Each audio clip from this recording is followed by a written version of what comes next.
Best TV prime time news కు స్వాగతం. నేను మీ అరుణ. ముందుగా హెడ్లైన్స్ చూద్దాం. సురేఖ భవిష్యత్తుపై తెలంగాణ కాంగ్రెస్ లో ఉత్కంఠ.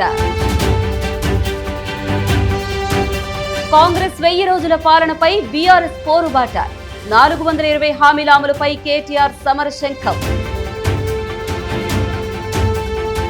కొండా సురేఖ ఎపిసోడ్ పై ఎమ్మెల్యే అనిరుద్ రెడ్డి సంచలన వ్యాఖ్యలు. పెండింగ్ బిల్లుల కోసం ఎవరితోనైనా పోరాడతానని స్పష్టీకరణ. మణుగూరులో యువకుడి దారుణ హత్య. పాత గొడవలు, సోషల్ మీడియా వేధింపులే కారణమని కుటుంబ సభ్యుల ఆరోపణ. బాక్సాఫీస్ వద్ద ఇరుముడి దూకుడు. ఆన్లైన్లో 55 లక్షలకు పైగా టికెట్ల విక్రయంతో సరికొత్త రికార్డు.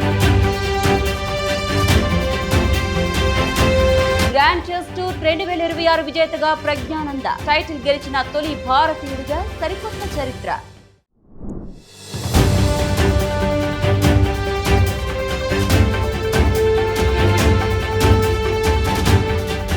అన్నా చెల్లెళ్ల అనుబంధానికి ప్రతీక రక్షాబంధనం. సోదరి తన సోదరుడి చేతికి రక్ష కట్టి జీవితాంతం తనకు అండగా ఉండాలని కోరుకుంటే, సోదరుడు కూడా ఎల్లవేళలా తన సోదరికి రక్షణగా ఉంటానని వాగ్దానం చేస్తాడు. ప్రేమ, ఆప్యాయత, బాధ్యత, రక్షణల సమ్మేళనంగా నిలిచే ఈ పండుగను దేశవ్యాప్తంగా ఘనంగా జరుపుకుంటారు. మరి ఈ పండుగ విశిష్టత ఏంటి? ఎలా జరుపుకుంటారు? అన్నా చెల్లెళ్ల అనుబంధానికి ప్రతీక రక్షాబంధనం.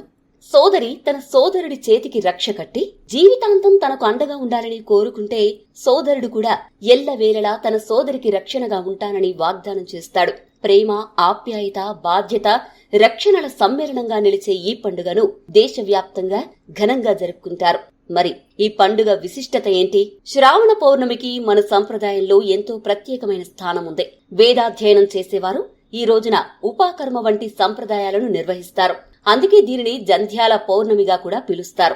ఇదే రోజున రక్షాబంధన వేడుకను జరుపుకోవడం ఆనవాయితీగా వస్తోంది. సోదరి తన సోదరుడి చేతికి రక్ష కట్టి అతని క్షేమాన్ని కోరుకుంటుంది. సోదరుడు కూడా తన సోదరికి ఎల్లవేళలా అండగా ఉంటానని మాట ఇస్తాడు. చేతికి కట్టే ఆ రక్ష కేవలం ఒక దారం మాత్రమే కాదు, ప్రేమకు గుర్తు, ఆప్యాయతకు చిహ్నం, జీవితాంతం తోడుగా ఉంటామనే నమ్మకానికి ప్రతీక. కాలం మారినా, జీవన విధానాలు మారినా అన్నా చెల్లెళ్ల అనుబంధం మాత్రం ఎప్పటికీ ప్రత్యేకమే.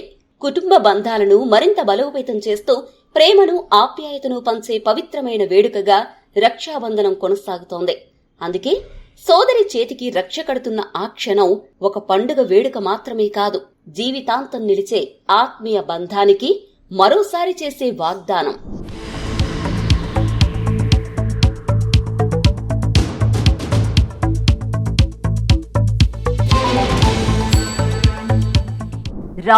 రాజీనామానా? తెలంగాణ రాజకీయాల్లో ఇప్పుడు ఇదే హాట్ టాపిక్. పరకాల ఎపిసోడ్ తర్వాత తొలిసారి ముఖ్యమంత్రి రేవంత్ రెడ్డి నివాసానికి మంత్రి కొండా సురేఖ వెళ్లారు. రక్షాబంధన్ సందర్భంగా సీఎంకు రాఖీ కట్టిన సురేఖ ఆ తర్వాత తన కుమార్తె సుష్మిత చేసిన వ్యాఖ్యలపై రేవంత్ తో ప్రత్యేకంగా చర్చించినట్టు తెలుస్తోంది. ఇప్పటికే ఈ వ్యవహారం కాంగ్రెస్ లో తీవ్ర చర్చకు దారితీసింది. సురేఖపై చర్యలు తీసుకోవాలంటూ క్రమశిక్షణ కమిటీ కూడా నివేదిక ఇచ్చిన నేపథ్యంలో సీఎం మంత్రి భేటీకి ప్రాధాన్యత ఏర్పడింది. మరి ఈ భేటీతో వివాదానికి తెరపడుతుందా, లేక మంత్రి సురేఖ రాజీనామా దిశగా అడుగులు పడతాయా? అసలు సీఎం రేవంత్ తో సురేఖ ఏం మాట్లాడారు? పరకాల ఎపిసోడ్ తర్వాత కొండా సురేఖ తొలిసారి సీఎం రేవంత్ రెడ్డి నివాసానికి వెళ్లారు. రక్షాబంధన్ సందర్భంగా ముఖ్యమంత్రికి రాఖీ కట్టారు. ఆ తర్వాత తన కుమార్తె సుష్మిత చేసిన వ్యాఖ్యలు, వాటి కారణంగా తలెత్తిన రాజకీయ పరిణామాలపై రేవంత్ తో చర్చించినట్టు తెలుస్తోంది. కొన్ని రోజులుగా ఈ వ్యవహారంపై సురేఖ మౌనం పాటిస్తున్నారు. రేవంత్ రెడ్డి లండన్ నుంచి తిరిగి వచ్చిన తర్వాత ఆయనతో మాట్లాడతానని గతంలోనే సురేఖ చెప్పడంతో ఇప్పుడు జరిగిన భేటీపై రాజకీయ వర్గాల్లో ఆసక్తి నెలకొంది. మరోవైపు సీఎం రేవంత్ పై సుష్మిత చేసిన వ్యాఖ్యలు కాంగ్రెస్ లో తీవ్ర దుమారం రేపాయి. కుమార్తె వ్యాఖ్యలను సురేఖ ఖండించలేదన్న కారణంతో ఆమెపై చర్యలు తీసుకోవాలని పార్టీ క్రమశిక్షణ కమిటీ సిఫారసు చేసినట్లు ప్రచారం జరిగింది.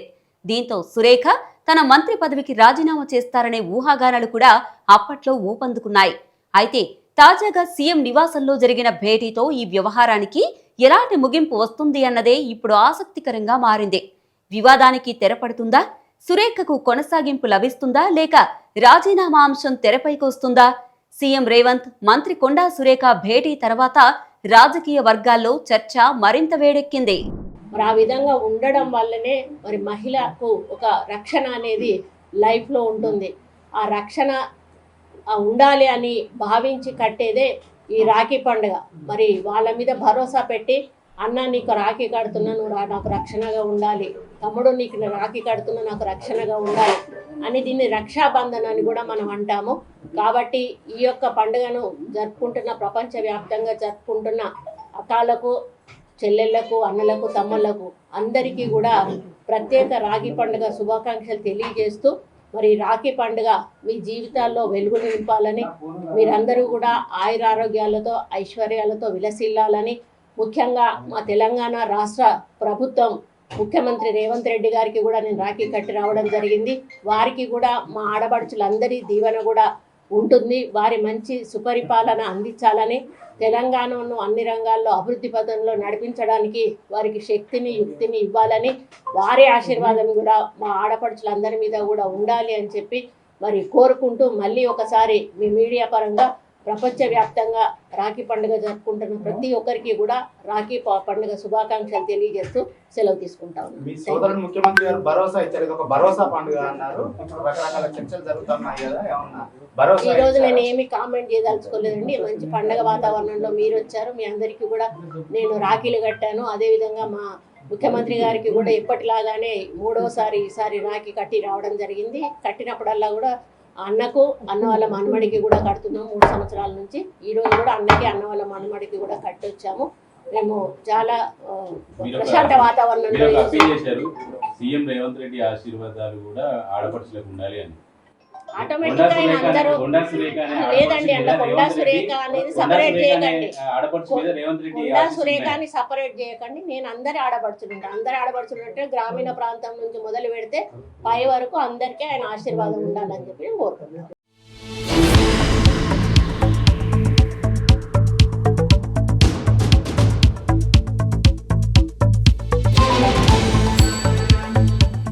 తెలంగాణలో కాంగ్రెస్ ప్రభుత్వ 1000 రోజుల పాలనపై బీఆర్ఎస్ పోరుబాటకు సిద్ధమైంది. కాంగ్రెస్ ఇచ్చిన 420 హామీల అమలు వైఫల్యాలను ప్రజల్లోకి తీసుకెళ్లాలని party working president KTR party శ్రేణులకు దిశానిర్దేశం చేశారు. సెప్టెంబర్ 2 నుంచి వారం రోజుల పాటు రాష్ట్ర వ్యాప్తంగా వినూత్న నిరసన కార్యక్రమాలు చేపట్టాలని నిర్ణయించారు. అంతకుముందే సెప్టెంబర్ 1న తెలంగాణ భవన్లో కాంగ్రెస్ ప్రభుత్వ వైఫల్యాలపై ఛార్జిషీటు విడుదల చేయనుంది బీఆర్ఎస్. మరి ఏ అంశాలపై బీఆర్ఎస్ పోరుబాట సాగించనుందంటే, సెప్టెంబర్ 2న 6 గ్యారంటీల వైఫల్యంపై నియోజకవర్గ కేంద్రాల్లో ధర్నాలు నిర్వహించనున్నారు. 420 హామీలను గుర్తు చేస్తూ భారీ ఫ్లెక్సీలు ఏర్పాటు చేయడంతో పాటు ప్రజలకు బాకీ ఉన్న హామీలతో ఇంటింటికి బాకీ కార్డులు పంపిణీ చేయనున్నారు. సెప్టెంబర్ 3న రైతు సమస్యలపై సదస్సులు నిర్వహించి సాగునీరు, విద్యుత్, యూరియా, బీమా అంశాలపై ప్రభుత్వాన్ని నిలదీయనున్నారు. సెప్టెంబర్ 4న మహిళలు, వికలాంగులతో ప్రత్యేక సదస్సులు నిర్వహించి మహిళలకు ఇచ్చిన హామీల అమలుపై నిరసనలు చేపట్టనున్నారు. సెప్టెంబర్ 5న విద్యార్థులు, యువతతో భారీ ర్యాలీలు నిర్వహించి ఫీజు రీయింబర్స్మెంట్, ఉద్యోగాల భర్తీ, యూత్ డిక్లరేషన్ అంశాలపై పోరాటం చేయనున్నారు. సెప్టెంబర్ 6న హైదరాబాద్లో నగర సమస్యలపై ఆటోలతో ర్యాలీ చేపట్టడంతో పాటు గ్రామీణ సమస్యలపై కూడా నిరసనలు నిర్వహించనున్నారు. సెప్టెంబర్ 7న ప్రజావాణి కేంద్రాల్లో ప్రభుత్వానికి వినతి పత్రాలు సమర్పించనున్నారు. సెప్టెంబర్ 8న జిల్లా కేంద్రాల్లో విలేకరుల సమావేశాలు నిర్వహించి వారం రోజుల పోరాట కార్యక్రమాలపై వివరించనున్నారు. ఇక సెప్టెంబర్ 10న ఉపాధ్యాయ, ఉద్యోగ సంఘాల నిరసనలకు బీఆర్ఎస్ సంఘీభావం ప్రకటించనుంది. మొత్తంగా కాంగ్రెస్ 1000 రోజుల పాలన, 420 హామీల అమలుపై వరుస నిరసనలతో ప్రభుత్వాన్ని ప్రజల ముందు నిలదీయాలని బీఆర్ఎస్ నిర్ణయించింది.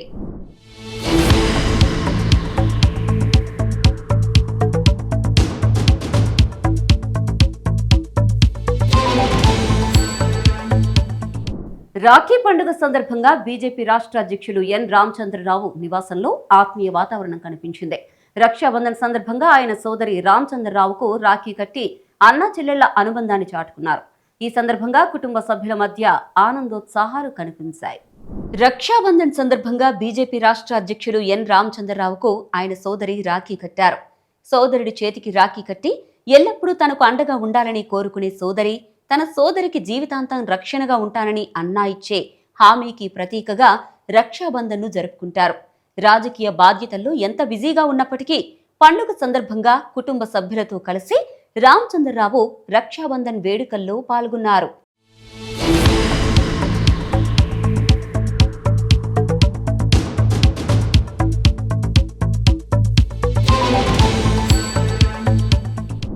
కొండా సురేఖ అంశం తెలంగాణ కాంగ్రెస్ లో హాట్ టాపిక్ గా మారింది. తాజాగా జడ్చర్ల ఎమ్మెల్యే అనిరుద్ రెడ్డి చేసిన వ్యాఖ్యలు ఆసక్తికరంగా మారాయి. సురేఖ అంశంపై ఎమ్మెల్యేలు నిర్వహించిన విలేకరుల సమావేశానికి తనను ఎవరూ పిలవలేదని ఆయన స్పష్టం చేశారు. అయితే తన నియోజకవర్గ ప్రజల సమస్యల విషయంలో మాత్రం ఎవరినైనా ఎదుర్కొనేందుకు సిద్ధమని తేల్చి చెప్పారు. పెండింగ్ బిల్లుల కోసం అవసరమైతే పోరాటం చేస్తానని అనిరుద్ రెడ్డి చేసిన వ్యాఖ్యలు ఇప్పుడు చర్చనీయాంశంగా మారాయి. కొండా సురేఖ అంశంపై ఎమ్మెల్యేలు నిర్వహించిన విలేకరుల సమావేశానికి తనకు ఎలాంటి ఆహ్వానం రాలేదని జడ్చర్ల ఎమ్మెల్యే అనిరుద్ రెడ్డి చెప్పారు. ఎవరి నుంచి తనకు ఫోన్ రాలేదని, అందుబాటులో ఉన్న ఎమ్మెల్యేలు స్పందించి సమావేశం పెట్టారని తెలిపారు. ఫైళ్ల క్లియరెన్స్ కోసమే ఆ సమావేశం జరిగింది అనేది అవాస్తవమన్నారు. మహిళలను తాను గౌరవిస్తానని, మహిళల అంశంపై విలేకరుల సమావేశం పెట్టి మాట్లాడలేరని స్పష్టం చేశారు. అదే సమయంలో జడ్చర్ల నియోజకవర్గ అభివృద్ధి పనులకు సంబంధించిన పెండింగ్ బిల్లుల కోసం మాత్రం గట్టిగా పోరాడతానని చెప్పారు. బట్టి విక్రమార్కను కలిసి బిల్లుల కోసం ప్రశ్నిస్తానని, అవసరమైతే దీక్షలో కూడా కూర్చుంటానని అన్నారు. తనను గెలిపించిన జడ్చర్ల ప్రజలు ఇబ్బంది పడుతుంటే వారి కోసం ఎవరినైనా ఎదుర్కొనేందుకు సిద్ధమని స్పష్టం చేశారు. ప్రజల సమస్యలు పరిష్కారం అయ్యేంత వరకు ప్రశ్నిస్తూనే ఉంటానని అనిరుద్ రెడ్డి తేల్చి చెప్పారు. మీట్ అనేది ఎవరు ఫోన్ చేసి పిలవలేదు.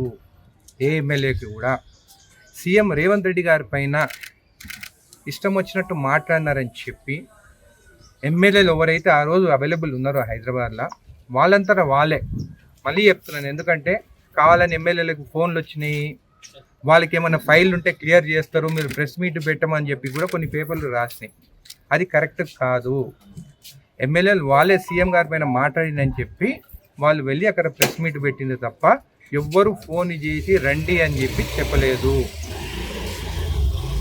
ఈ జిల్లా ముఖ్యమంత్రి జిల్లాకు సంబంధించిన మీరెవరు కూడా ఫైల్ తీసుకురండి మేము క్లియర్ చేస్తాం అనేది మాత్రం తప్పు. మా సీఎం రేవంత్ రెడ్డి గారు అంత దిగజారిపోడు. ఆయన ఏమి ఫైల్ తీసుకురండి చేస్తానన్నారు స్వతంత్రంగా. ఆ ఎమ్మెల్యేలు అందరూ వాళ్ళు పోయి ప్రెస్ మీట్ పెట్టినారు. ఏదన్నా కానీ మేము డిప్యూటీ సీఎం దగ్గరికి బిల్స్ గురించి పోతాము. ఆల్రెడీ నేను చెప్పినాను ముందే, మా దగ్గర రోడ్స్ ఈ వర్క్స్ అన్ని కొన్ని అయిపోయి ఉన్నాయి, బిల్స్ కావాలి, దానికి పోరాటం చేస్తాం. ప్రజల కోసం పోరాటం చేసేదాంట్లో తప్పేం లేదు.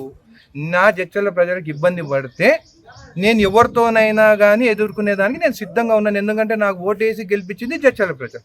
జడ్చర్ల ప్రజల కోసం ఎంత దూరమైనా కానీ నేను కొట్లాడతాను. పెళ్లి పత్రికల ముహూర్తం ఖరారు చేసుకునేందుకు హైదరాబాద్ నుంచి మణుగూరుకు వచ్చిన యువకుడు గ్యాంగ్ దాడిలో ప్రాణాలు కోల్పోయిన ఘటన సంచలనంగా మారింది. పాత గొడవలు, సోషల్ మీడియా వేధింపులు, ఫోన్ కాల్స్ ద్వారా బెదిరింపులే ఈ దాడికి కారణమని కుటుంబ సభ్యులు ఆరోపిస్తున్నారు. మైదానపు గ్రౌండ్ కు పిలిపించి శివకుమార్ పై దాడి చేసినట్లు చెప్తున్నారు. అసలేం జరిగింది? కొత్తగూడెం జిల్లా మణుగూరులో సింహాద్రి శివకుమార్ హత్య కలకలం రేపుతోంది. తన వివాహానికి సంబంధించిన లగ్నపత్రిక కార్యక్రమం కోసం హైదరాబాద్ నుంచి మణుగూరుకు వచ్చిన శివకుమార్ ను మైదానపు గ్రౌండ్ కు పిలిచినట్లు కుటుంబ సభ్యులు చెప్తున్నారు. ఓ గ్రూప్ పేరుతో కొంతకాలంగా ఫోన్ కాల్స్, సోషల్ మీడియా ద్వారా వేధింపులకు గురి చేశారని ఆరోపిస్తున్నారు. అక్కడికి ఇద్దరు స్నేహితులతో కలిసి వెళ్లిన శివకుమార్ పై పలువురు దాడి చేసినట్లు చెప్తున్నారు. ఈ దాడిలో తీవ్రంగా గాయపడిన శివకుమార్ కుప్పకూలిపోవడంతో ఆసుపత్రికి తరలించారు. అయితే అప్పటికే మృతి చెందినట్లు వైద్యులు నిర్ధారించారు. ఘటనపై కేసు నమోదు చేసిన పోలీసులు పాత గొడవలు, ఎంకే గ్రూప్ వ్యవహారం, సోషల్ మీడియా వేధింపులపై దర్యాప్తు చేస్తున్నారు.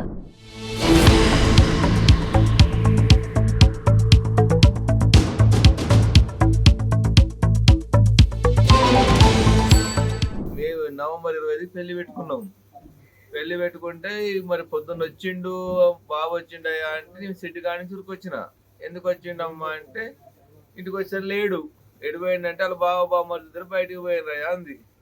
సరే నేను కాలనీ పోయేస్తా అని చెప్పి నేను కాలనీ పోయినా. కాలనీ పోయి వచ్చేసరికి ఇంటికి వచ్చి స్నానం చేద్దాం బట్టలు ఇప్పేసరికి మాలుడు ఫోన్ చేసి చిన్న దెబ్బ జరిగింది మామయ్య, అర్జెంట్గా హాస్పిటల్ రా అన్నాడు. ఏ బండి మించాన పడ్డారేమో, ఏదో జరిగిందో అనుకున్నా. ఇది తెలియదు, ఏదో ఎంటీ గ్యాంగ్ ఆట. ఎంటీ గ్యాంగ్ అని పెట్టేసి అంటే పోలీసులు లేరా మనుగూరులో? ఎంటీ గ్యాంగ్ అనా? ఎంటీ గ్యాంగ్ రా మనుగూరుని వెళ్తాందా? ఎంటీ గ్యాంగ్ పెట్టేసి 100-150 మంది వచ్చేసి ఒంటరి గాడి చేసి కొట్టు తప్పుడైంది.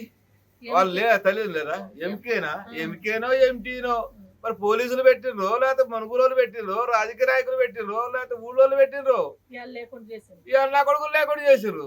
నా ఏజ్ మారైపోయింది, నా పరిస్థితి, నన్ను జాదేటోడవుడు, నాకు న్యాయం ఎక్కడ జరిగింది? పెళ్ళి ఫంక్షన్ హాల్లో చేద్దామా అంటే లేదు, నా ఒక్క తమ్ముడు మీ 3 అక్క చెల్లెళ్ళు మీరు 4 రోజులు పెళ్లి చేసుకోవాలి. 22 నుంచి 25 ప్రోగ్రాంలు పెట్టుకొని గంటలు మాట్లాడి వంటోళ్ళు మాట్లాడి అంత హంగామా చేసుకుంటారు వీళ్ళు. వాడిని ఎత్తి నిప్పులు పోసిర్రు అయ్యా వాళ్ళు, వాడిని ఎత్తి నిప్పులు పోసిర్రు. నానా డీజే పెట్టుకొని మీ ఊరేగుతో ఊరు తిరగాలన్నాడు, ఊరేగింపు కావాలన్నాడు, పెట్టుకోన్నాం. ఊరేగింపు టీడీపీ సైడ్ నుంచి పోల దాకా వచ్చింది, కానీ పెళ్లి చేసే కోరిక నా కోరిక ఆగిపోయింది అయ్యా. ఇట్లాంటి కొడుకు ఇట్లాంటి ఘోరాలు జరగకుండా ఉండాలంటే ఆ ఎంపీ గ్యాంగ్ మెయింటెనెన్స్ ఎవరు? రాజకీయ నాయకుల ఎవరు? మెయింటెనెన్స్ చేసేది ఎవరు? వాళ్ళు పోషించేది ఎవరు? వాళ్ళు అంతమంది వచ్చి కొడతా ఉంటే మనుషులా, లేకపోతే మన ఏమన్నా మానవ మృగాలమా? ఒక కాకి చేస్తే 100 కాకులు వాళ్తాయి. ఒకరిని పట్టుకొని కొడతా ఉంటే అంతమంది నుంచొని చూస్తారంటే ఏమనుకోని ఇది ఏం చేద్దాం అనుకుంటారు? మన ఊరిని ఇంటికో బెల్ షాప్ పెడతారు. నైట్ 9 దాటితే ఇంటికి రావాలంటే భయం వేస్తుంది. రోడ్డు మీద సిట్టింగ్లు పెడతారు. బెల్ షాప్ అంటే ఏంటి? కొనుక్కోవాలా, పోవాలో, ఆడు కొంపలు ఊకోవాలా, తాగాలి. పెడతావు. దారం వస్తా అంటే అడ్డ ఏంద్రా అంటే బాటిల్ లేపటం. భయంతో ఒలుక్కుంటూ నడుపుతాను మేము. పెట్రోల్కి తిరుగుతాం అంటారు, పోలీస్ స్టేషన్ అంటారు, డివిజన్ ఆఫీస్ అంటారు, డిఎస్పీ ఇక్కడే ఉన్నాడు. ఏం చేస్తాడు? ఏం చేస్తాడు? ఎవరికి న్యాయం చేస్తాడు? ఇవాళ చచ్చిపోయినాక భద్రం గారు నీకు న్యాయం చేస్తావు, ఏం చేస్తావు? నాకు న్యాయం నా కొడుకు పోయినాకనా? ఆ ఎంటీ గ్యాంగ్ ఇన్ని రోజులు ఉన్న సంగతి పోలీసులకు తెలవదా? ఈ గంజాయి అమ్మేతోటి తెలవదా? తాగేటోళ్ళు తెలవదా? పట్టుకుంటారు. పట్టుకున్న ఏం చేయాలి? అన్నాన్ బెయిల్ అరెస్ట్ వారిని చేయాలి. దొరికినోడిని వాడికి పనిష్మెంట్ అయ్యి వాడు నేను మనిషిలా మారినా నేను పోయి మనుషుల్లో బతుకుతా అన్నప్పుడు వాడిని బయటికి రానియాలి. ఎవరైతే అన్యాయంగా పొట్టలు పెట్టుకున్నారు వాళ్ళు ఎంతమంది అయితే ఉన్నారో వాళ్ళందరికీ శిక్ష పడాలి. ఏ కోర్టులో కూడా ఏ న్యాయవాది కూడా వాళ్ళకి బెయిల్ ఇవ్వడానికి లేదు. ఏ న్యాయవాది బెయిల్ కోసం అని వస్తాడో ఆ న్యాయవాదిని మా ముందు కూర్చోబెట్టాలి. బెయిల్ అనేది అసలు ఉండొద్దు. ప్రతి ఒక్క వ్యక్తికి శిక్ష పడాలి. ఇవాళ మా ఇంట్లో మా తమ్ముడికి జరిగింది, రేపటి రోజు ఎవరింట్లో జరగొద్దు. ఒక గ్యాంగ్ నడుస్తుంది, పోరగాళ్ళు గ్యాంగ్ చేస్తారు అనేసి అని అంటే ఇక్కడ రాజకీయం ఏంటిది? పోలీస్ స్టేషన్ ఏంటిదండి ఇది? అసలు ఇవాళ మీరు వచ్చారు ఇన్ని పట్టుకొని, మీకు తెలియదండి ఇవన్నీ జరుగుతున్నాయి. మీరే కదా పబ్లిక్కి తెలియజేయాల్సింది. మీరు కూడా ఒక బాధ వచ్చిన తర్వాత ఇవాళ మాట్లాడండి అని అంటారు. ఇదే ప్రతి జరిగిన దగ్గర కల్లా మీరు వెళ్ళి చేస్తే ఇలాంటి పొజిషన్ రాదు కదండి. పోలీసు వాళ్ళు ఏం చేస్తారో మాకు తెలీదు. మేము మీడియా ఎంత పబ్లిసిటీ ఇస్తుందో మాకు తెలీదు. మాకు ఆ గ్యాంగ్ కావాలి. ఆ గ్యాంగ్ మొత్తానికి శిక్ష పడాలి. శిక్ష పడింది కూడా. ఇప్పుడు ఎన్ని మైకులు అయితే మా ముందున్నాయో అవన్నీ మాకు ఆ శిక్షని చూపించాలి. ఇవాళ మా ఇంటి దగ్గరికి బాధలో వచ్చినప్పుడు మమ్మల్ని అడగడం కాదు, రేపు వాళ్ళని నిలబెట్టిన తర్వాత కూడా మీరు కూడా చూపియాలి. అట్లా చేసేటట్టు ఇంకొకసారి గ్యాంగ్ రావాలి అని అంటే భయపడాలి. మీడియాకి భయపడాలి, పోలీస్ స్టేషన్ కి భయపడాలి, రాజకీయానికి భయపడాలి, అన్నిటికీ భయపడాలి. ఏ న్యాయవాది అయితే వాళ్ళ కోసం బెయిల్ కోసం వాళ్ళ దగ్గరికి పోతాడో ఆ న్యాయవాది అక్కడ ఉన్నప్పుడే మాకు తెలియాలి. ఆ పార్టీని నాశనం చేయడానికి మేము కంకణం కడతామని మనవి చేస్తారు, ధర్నా చేస్తారు సిద్ధమే. తుపాకీ పట్టిన చేతులు ఇప్పుడు రాఖీలు తయారు చేస్తున్నాయి. మావోయిస్టు ఉద్యమాన్ని వీడి జనజీవన స్రవంతిలోకి వచ్చిన వారికి ఛత్తీస్గఢ్లోని పునరావాస కేంద్రం కొత్త జీవితాన్ని చూపిస్తోంది. కాంకేర్ జిల్లాలోని చౌగేల్ పునరావాస కేంద్రంలో రక్షాబంధన్ సందర్భంగా లొంగిపోయిన మావోయిస్టులతో రాఖీలు తయారు చేయించారు. 1000కి పైగా రాఖీలను తయారు చేసి మార్కెట్లో విక్రయించారు. తుపాకీని వదిలి చేతి వృత్తిని అందిపుచ్చుకున్న వారి జీవితాల్లో వచ్చిన మార్పు ఎలా ఉందో తెలియాలి అంటే ఈ రాఖీ స్పెషల్ స్టోరీ చూడాల్సిందే. ఒకప్పుడు అడవుల్లో తుపాకులతో తిరిగిన చేతులు ఇప్పుడు రంగురంగుల రాఖీలను తయారు చేస్తున్నాయి. ఛత్తీస్గఢ్లోని కాంకేర్ జిల్లా చౌగేల్ గ్రామంలోని పునరావాస కేంద్రంలో లొంగిపోయిన మావోయిస్టులకు వివిధ వృత్తుల్లో శిక్షణ ఇస్తున్నారు. రక్షాబంధన్ సందర్భంగా 1000కి పైగా రాఖీలను తయారు చేసి మార్కెట్లో విక్రయించారు. దీంతో తమ శ్రమకు తగిన ఆదాయం రావడంపై శిక్షణార్థులు సంతోషం వ్యక్తం చేస్తున్నారు. రాఖీల తయారీతో పాటు గతంలో హోలీ సందర్భంగా గులాల్ తయారీలో కూడా వారికి శిక్షణ ఇచ్చారు. ఈ కేంద్రం ద్వారా లొంగిపోయిన మావోయిస్టులకు ఉపాధి అవకాశాలు కల్పిస్తూ గౌరవప్రదమైన జీవితం వైపు నడిపిస్తున్నామని అధికారులు చెబుతున్నారు. అడవుల్లో ఉన్నప్పుడు రక్షాబంధన్ గురించి వినడమే తప్ప పండుగ చేసుకునే అవకాశం ఎప్పుడూ రాలేదని ఓ మహిళా శిక్షణార్థి తెలిపారు. ఈసారి భద్రతా సిబ్బందికి తోటి శిక్షణార్థులకు రాఖీలు కట్టి రక్షాబంధన్ జరుపుకుంటున్నామని చెప్పారు. తుపాకీని వదిలి చేతి వృత్తిని నమ్ముకున్న వారి కొత్త జీవితానికి ఈ రాఖీలు ఓ ప్రతీకగా నిలుస్తున్నాయి. మాస్ మహారాజా రవితేజ ఇరుముడి బాక్స్ ఆఫీస్ వద్ద దూసుకుపోతోంది. విడుదలైనప్పటి నుంచి వరుస రికార్డులు సృష్టిస్తున్న ఈ సినిమా తాజాగా ఆన్లైన్ టికెట్ విక్రయాల్లో మరో అరుదైన ఘనత సాధించింది. ప్రముఖ టికెటింగ్ వేదికలైన బుక్ మై షో, డిస్ట్రిక్ట్ యాప్లోనే ఏకంగా 55 లక్షలకు పైగా టికెట్లు అమ్ముడయ్యాయి. ఒక ప్రాంతీయ చిత్రానికి ఈ స్థాయిలో ఆన్లైన్ టికెట్ విక్రయాలు జరగడం ఇప్పుడు సినీ వర్గాల్లో హాట్ టాపిక్ గా మారింది. రవితేజ మాస్ ఇమేజ్ కు తోడు సినిమాలోని భావోద్వేగ సన్నివేశాలు, యాక్షన్ ఎపిసోడ్లు ప్రేక్షకులను ఆకట్టుకుంటున్నాయి. దీంతో థియేటర్ల వద్ద ప్రేక్షకుల సందడి కొనసాగుతోంది. కుటుంబ ప్రేక్షకులతో పాటు మాస్ ఆడియన్స్ కూడా సినిమాకు మంచి ఆదరణ చూపిస్తూ ఉండడంతో కలెక్షన్ల పరంగానూ ఇరుముడి జోరు కొనసాగుతోంది. ఇప్పటికే బాక్స్ ఆఫీస్ వద్ద బ్లాక్ బస్టర్ టాక్ సొంతం చేసుకున్న ఈ సినిమా ఇప్పుడు ఆన్లైన్ టికెట్ విక్రయాలను సరికొత్త మైలురాయిని అందుకుంది. బుక్ మై షో, డిస్ట్రిక్ట్ యాప్లలో 55 లక్షలకు పైగా టికెట్లు అమ్మడవడం సినిమాకు ఉన్న క్రేజ్ కు నిదర్శనంగా మారింది. ఇదే జోరు కొనసాగితే రానున్న రోజుల్లో ఇరుముడి మరిన్ని రికార్డులు నమోదు చేసే అవకాశం ఉందని సినీ వర్గాలు భావిస్తున్నాయి. అండ్ ఫస్ట్ ఎప్పుడు నేను మా సురేష్తో స్టార్ట్ చేస్తాను. సురేష్, మీరు అసలు ఫీల్ అవసరం లేదు. ఇందాక బాబు కొంచెం మీరు ఫీల్ అయ్యారు. మీ వర్క్ అమేజింగ్. ఇందాక చెప్పినట్టు మీ అక్కడ సెట్లో లేదంటే అది ఎక్స్ట్రాడినరీ వర్క్ కింద లెక్క నా దృష్టిలో. నాకు చాలా తక్కువ అంటే ఆర్ట్ డైరెక్టర్లో పనిచేసిన వాళ్ళు సాయి సురేష్ కానీ, మా నాగేంద్ర కానీ, వీళ్ళిద్దరూ అంటే చాలా ఇష్టం. Because very very genuine person వీళ్ళు. ఉన్నట్టుగా మాట్లాడతారు. చాలా నాకు ఇద్దరు చాలా ఇష్టం. వీళ్ళిద్దరు అంటే నాకు సురేష్ మనం ఎన్ని సినిమాలు చేసాం? ఇది ఎన్నో సినిమా మంది? Third film. Okay. So yeah, నేను బేసిక్గా నాకు మెమరీ చాలా చిన్నది, మతిమరుపు ఎక్కువ, మర్చిపోతూ ఉంటాను నేను. So yeah, Suresh super. And మా డిఓపి విష్ణు, అమేజింగ్ వర్క్. అంటే డైరెక్టర్ మాట అన్నాడు, నేను విష్ణు బాయ్ ఫ్రెండ్ లాగా గర్ల్ ఫ్రెండ్ లాగా అక్కడ హ్యాపీగా తిరుగుతూ ఉండేవాళ్ళం. ఒక సినిమాకి ఒక DOP and director wife and girl ఫ్రెండ్గా ఉంటే ఆ సినిమా చాలా బాగా వస్తుందని నేను నమ్ముతాను. అతని కంట్రిబ్యూషన్ కానీ ఇంకోటి కానీ అసలు Vishnu super. All the best, congratulations, we should work again. ఎందుకంటే అతనిలో నాకు నచ్చింది ఏంటంటే వెరీ వెరీ పాజిటివ్ స్మైల్, ప్రతిదానికి నవ్వుతూనే ఉంటాడు. అండ్ స్పీడ్, బేసిక్గా శివ స్పీడు ఇంక నా గురించి. సో కెమెరామెన్ డైరెక్టర్ అంత స్పీడ్గా ఉంటే ఇంకా దానికి తిరగలేదు. ఇక ఇంకొక వ్యక్తి మా Dinesh, you took care of everything. నన్ను చాలా బాగా చూసుకున్నాడు సీనియర్లు మొత్తం నాకు అరేంజ్మెంట్స్ కానీ అన్నీ. అసలు అంటే తన డౌట్ ఇన్ని రోజులు సీనియర్లు ఉండగలవా లేదా. వెళ్ళిన తర్వాత ఫస్ట్ షెడ్యూల్ కొంచెం ఇబ్బంది పడ్డావు కానీ సెకండ్ షెడ్యూల్ నుంచి ఇంకా అలవాటు అయిపోయి చాలా బాగుంది. Dinesh, fantastic job. Thank you so much. So yeah, మీరు సైలెంట్గా ఉండండి, కాసేపు సైలెంట్గా ఉండండి ప్లీజ్. మాట్లాడండి బాబు. మంచి హ్యాపీ మూడ్లో ఉన్నావు. చాలా హాయ్ బరం. అసలు భారత చెస్ చరిత్రలో మరో అద్భుత ఘట్టం. యువ గ్రాండ్ మాస్టర్ ప్రజ్ఞానంద సరికొత్త చరిత్ర సృష్టించాడు. గ్రాండ్ చెస్ టూర్ టైటిల్ ను సొంతం చేసుకున్న తొలి భారతీయుడిగా అరుదైన ఘనత సాధించాడు. డిపెండింగ్ ఛాంపియన్ ఫాబియానో కరువానాపై 15-13 తేడాతో విజయం సాధించి ప్రతిష్టాత్మక టైటిల్ ను తన ఖాతాలో వేసుకున్నాడు. ఆఖరి రోజు ఆట ప్రారంభంలో 6 పాయింట్ల వెనుకంజలో ఉన్న ప్రజ్ఞానంద వరుసగా 2 ర్యాపిడ్ గేమ్లను గెలిచి ఆధిక్యంలోకి వచ్చాడు. చివరికి అద్భుతమైన పోరాటంతో ఛాంపియన్ గా నిలిచాడు. ఆట ప్రారంభమయ్యే సమయానికి 6 పాయింట్ల వెనుకంజలో ఉన్న ప్రజ్ఞానందకు పరిస్థితులు అంత అనుకూలంగా లేవు. అయినా ఒత్తిడికి తలగకుండా అద్భుతమైన ఆట తీరును ప్రదర్శించాడు. కీలక సమయంలో వరుసగా 2 ర్యాపిడ్ గేమ్లలో విజయం సాధించి కరువానాపై పైచేయి సాధించాడు. 15-13 తేడాతో విజయం సాధించి గ్రాండ్ చెస్ టూర్ 2026 టైటిల్ ను సొంతం చేసుకున్నాడు. ఈ విజయంతో దాదాపు 2 కోట్ల రూపాయల ప్రైజ్ మనీని గెలుచుకోవడంతో పాటు వచ్చే ఏడాది జరిగే గ్రాండ్ చెస్ టూర్ కు నేరుగా అర్హత సాధించాడు. టైటిల్ గెలిచిన అనంతరం ప్రజ్ఞానంద మాట్లాడుతూ 6 పాయింట్లు వెనుకబడి ఉన్న సమయంలో ఎలా ఆడాలో చూపించానని చెప్పాడు.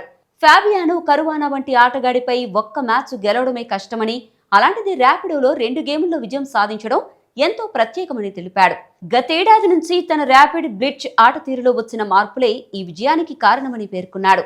6 పాయింట్ల వెనుకంజ నుంచి అద్భుతంగా పుంజుకుని గ్రాండ్ చెస్ టూర్ టైటిల్ గెలిచిన తొలి భారతీయుడిగా ప్రజ్ఞానంద చరిత్ర సృష్టించాడు.